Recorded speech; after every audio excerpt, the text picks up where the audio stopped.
Good morning, everyone. Welcome to our regular post-cabinet media briefing. This morning, the Honorable Minister of Education, Youth and Information, Senator Royal Reid, will preside over the proceedings, and he has been joined by the Honorable Favour Williams, Minister without portfolio in the Ministry of Finance and the Public Service.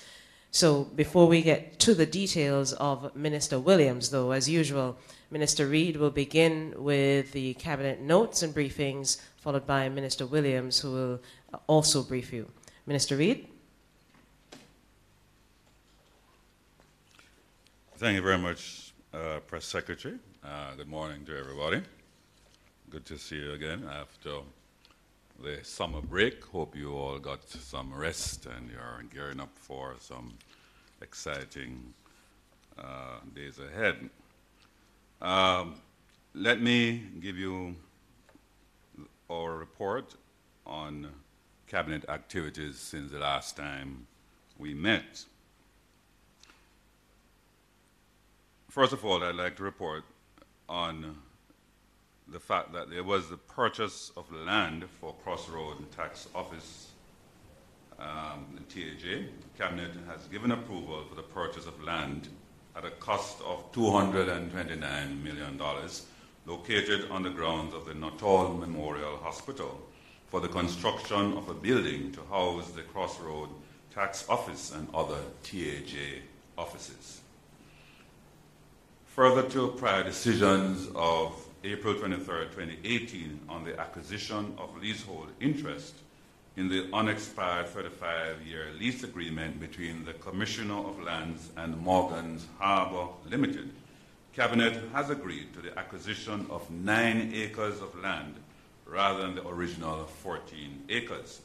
These acres fall on lots 96 and 127, part of Port Royal, known as Red Land and Greenland, Old Coaling Station Wharf in the parish of Kingston.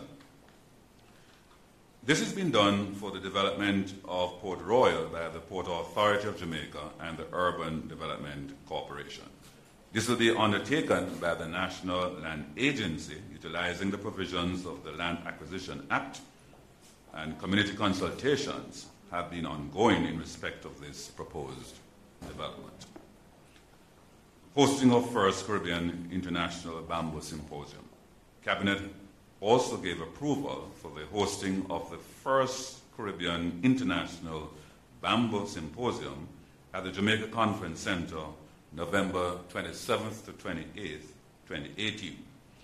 Cabinet has taken note that bamboo, one of the world's fastest growing plants and a rapidly renewing source of fiber, is recognized as a multiple purpose non-timber forestry source, which is observed as supportive of value chains across the world, worth approximately $60 million per year.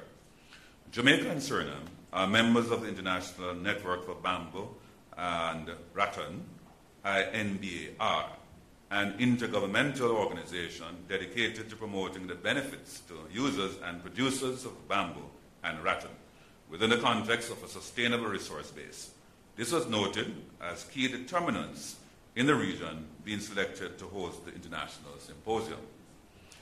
Cabinet also took note that Jamaica became chair of INBAR Council of 43 member states in 2015, and subsequently, under Jamaica's leadership, INBAR began formulating a proposal to host this regional symposium to initiate a region-wide program for bamboo in the Caribbean. This is noted as a timely meeting to explore packaging means, especially in the light of recent conversations towards the banning of styrofoam and plastic. Annual reports, the following reports have been approved for tabling in Parliament. Annual report and audited statements of the Casino Gaming Commission for the year ended March 2017. Annual report and audited statement of the Kingston Free Zone Company Limited for the 2016-2017 financial year. Annual report and audited financial statement of the Rural Agriculture Development Authority, RADA, for the year ended March 2017. annual report and audited financial statements of Nutrition Products Limited for the year ended March 2017, annual report of the Overseas Examinations Council, OEC, for the year 2016-2017, annual report of the Management Institute for National Development, MIND, 2016-2017, annual report of the National Task Force Against Trafficking in Persons for the year ended March 2018. In regards to contracts that have been approved for education, Carlon Publishers Limited has been approved for the award of a contract for the supply and distribution of primary textbooks for students in grades 1 to 3 across the country. This is under the 2018-2019 primary textbook program. The contract is in the sum of $1,941,848 United States dollars and 34 cents. Procurement and distribution of textbooks under the National Textbook Loan Scheme. Cabinet approved the award of 3 contracts for the provision and distribution of textbooks for students under the National Textbook Loan Scheme 2018-2019. Kingston Bookshop Limited received the contract totaling $210,517,535,014 Jamaican dollars. Carlon Publishers Caribbean Limited, $110,593,387.65. Book Wizard Limited, $65,587,200.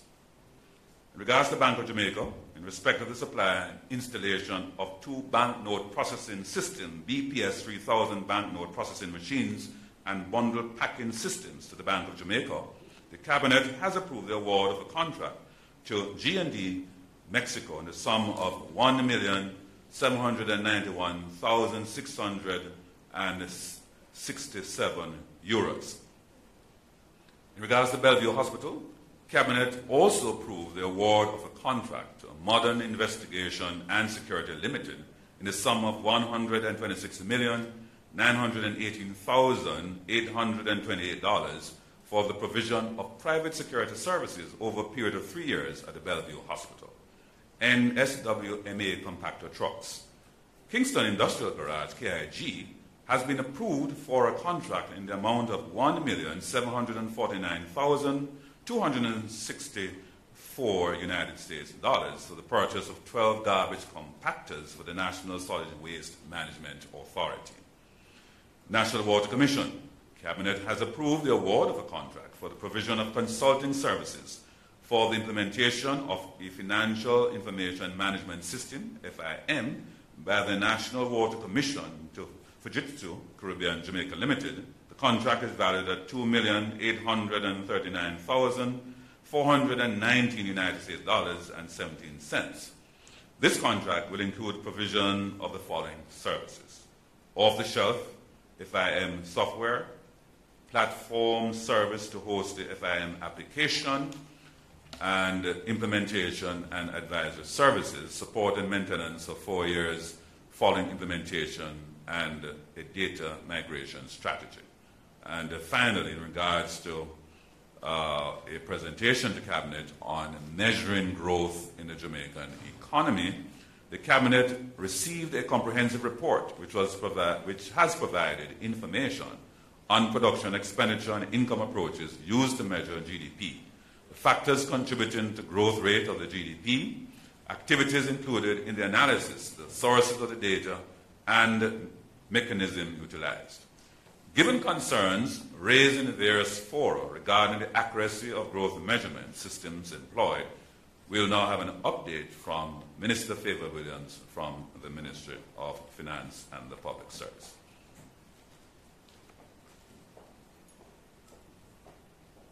Thank you, Minister Reid. Good morning, everyone. So let me begin. The first presentation here, or the first report, is that the Bank of Jamaica recently reported that credit to businesses by deposit-taking institutions grew by 15.8% as of the end of June 2018. And this compares with 10.5% annual growth at the end of June 2017. If you look at credit or loans to individuals, that grew by 16% at the end of June 2018, compared with 13.8% at the end of June 2017.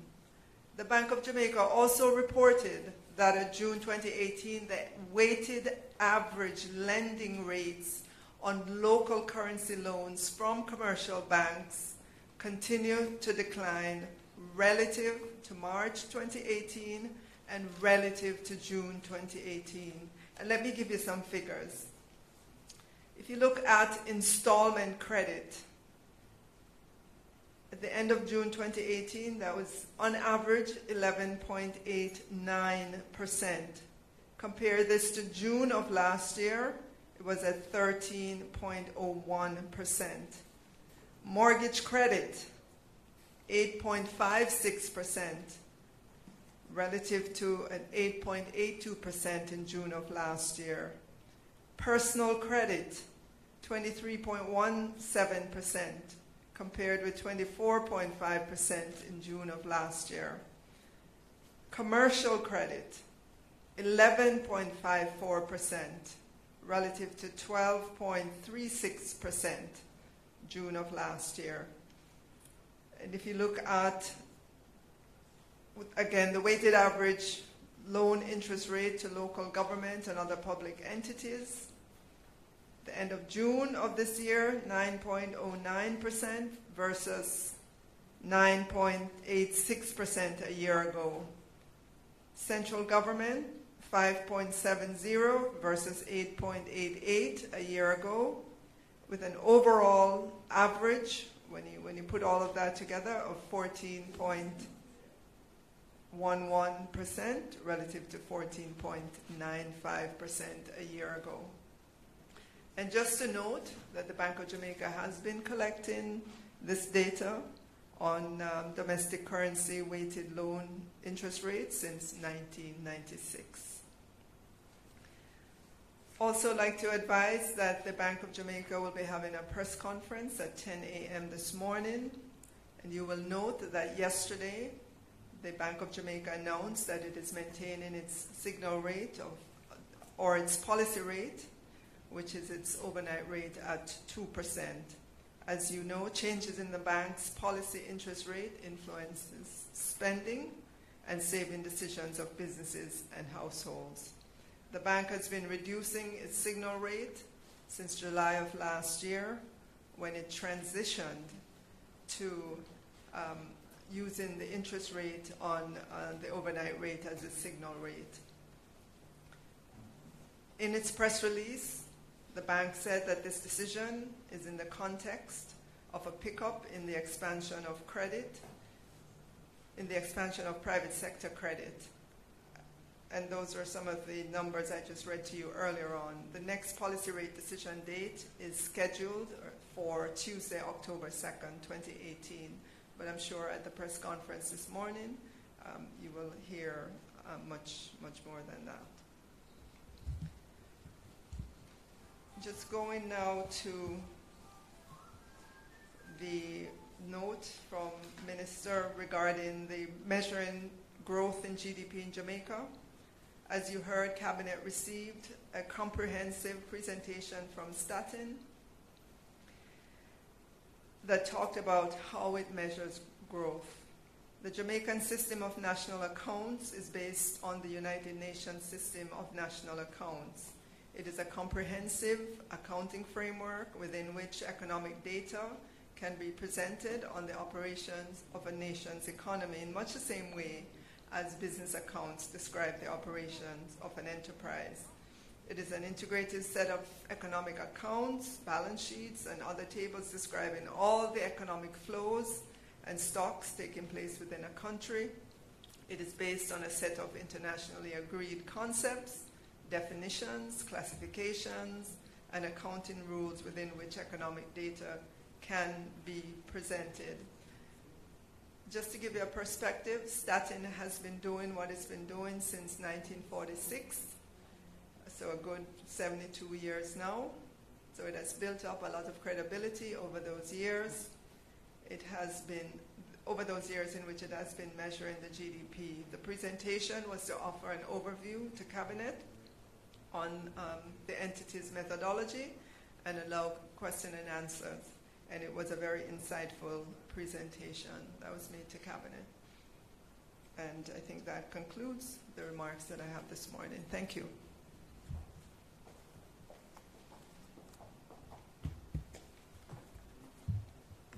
All right, thank you, Ministers Williams and Reid, for your presentations this morning. And I am aware that there are several press conferences and media outings that are happening today, including the BOJ press conference, as the Minister alluded to, and of course the announcement later on today by the police force of the merger of the Motorized Patrol Division and the Traffic Department. And I believe the NWA as well will be speaking extensively about the new traffic changes for back to school next week. So thank you, Ministers. And now I open the floor to members of the media.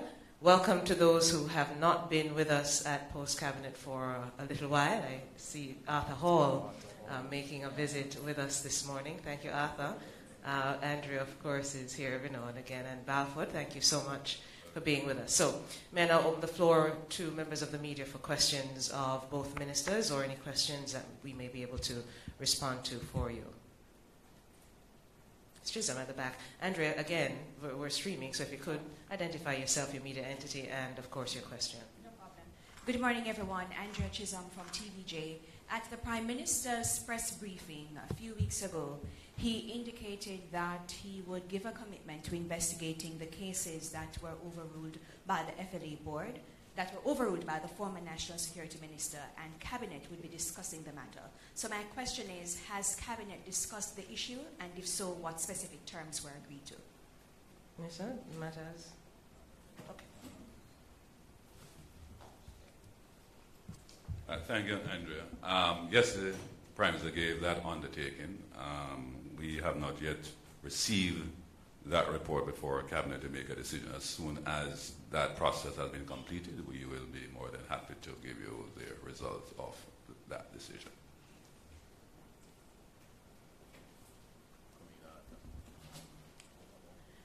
Any other questions?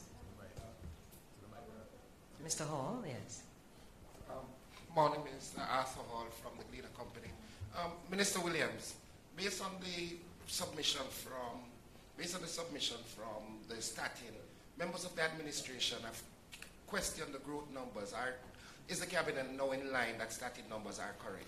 Is it members of the administration questioning the growth numbers, yes, or the public? No, members of the administration, okay, including two ministers who have yes, said that it's lower than they think it is. Yes, Minister.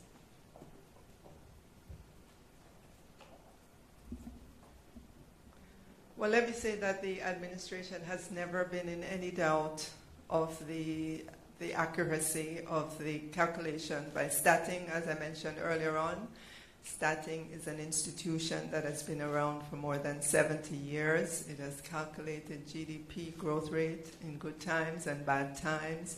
There's absolutely no reason to doubt their methodology. It's based on international standards. The presentation to Cabinet was the first, I think, since this Cabinet has been in existence, so it was timely to present just how they do, what kind of data they use, and to allow the Cabinet members to ask any questions that they have.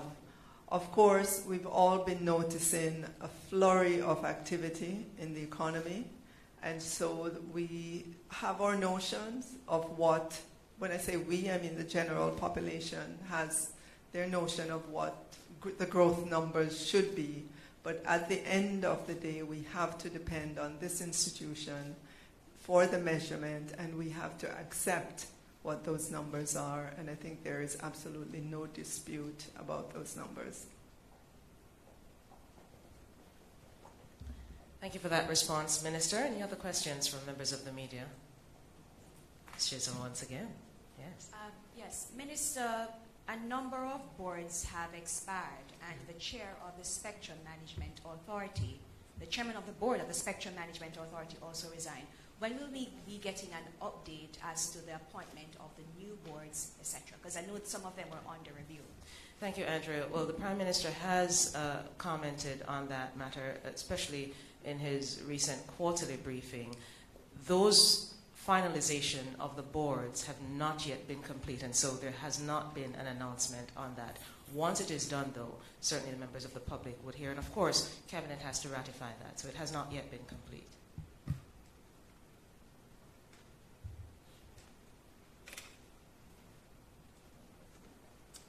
Any further questions from any member of the media or veteran? Balfour. Hold on for the mic, please, Balfour. Yes.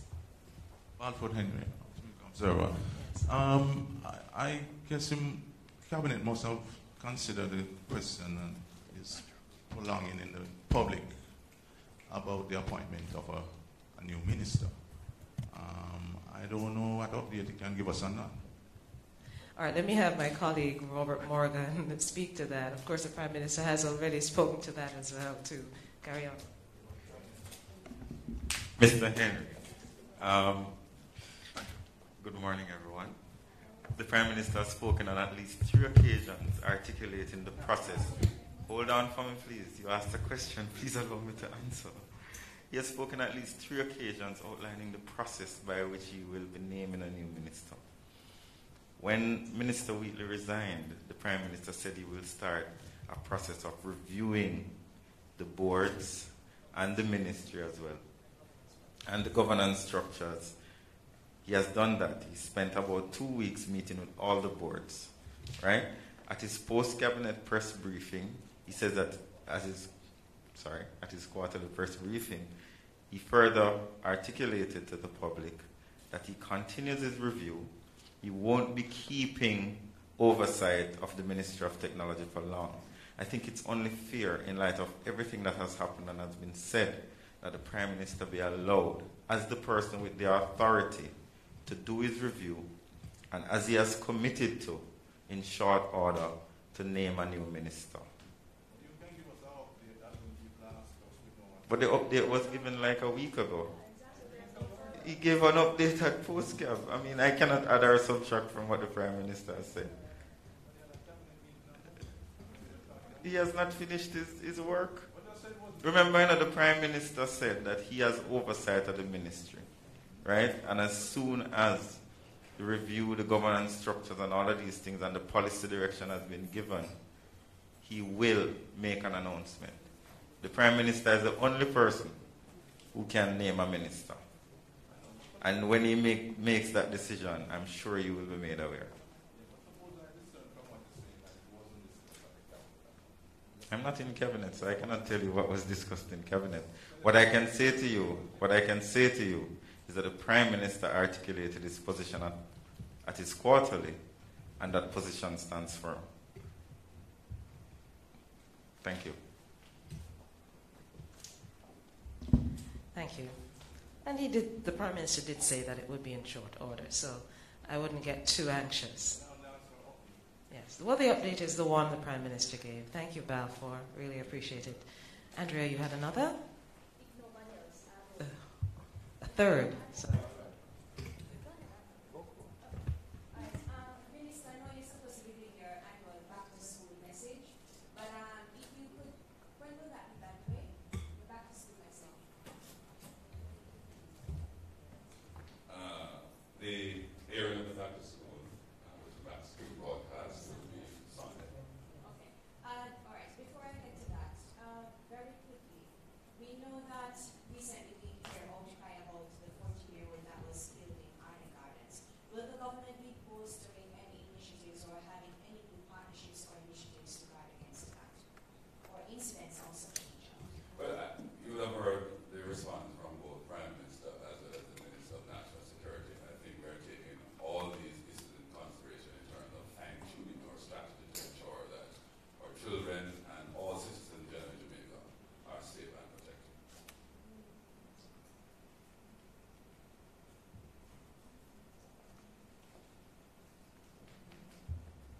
All right. Any other? Going once, twice, only 3 times. Then may I thank members of the media for coming this morning. We really appreciate your attendance, and we look forward to seeing you once again when we do have a post-cabinet media briefing. Thank you, everybody.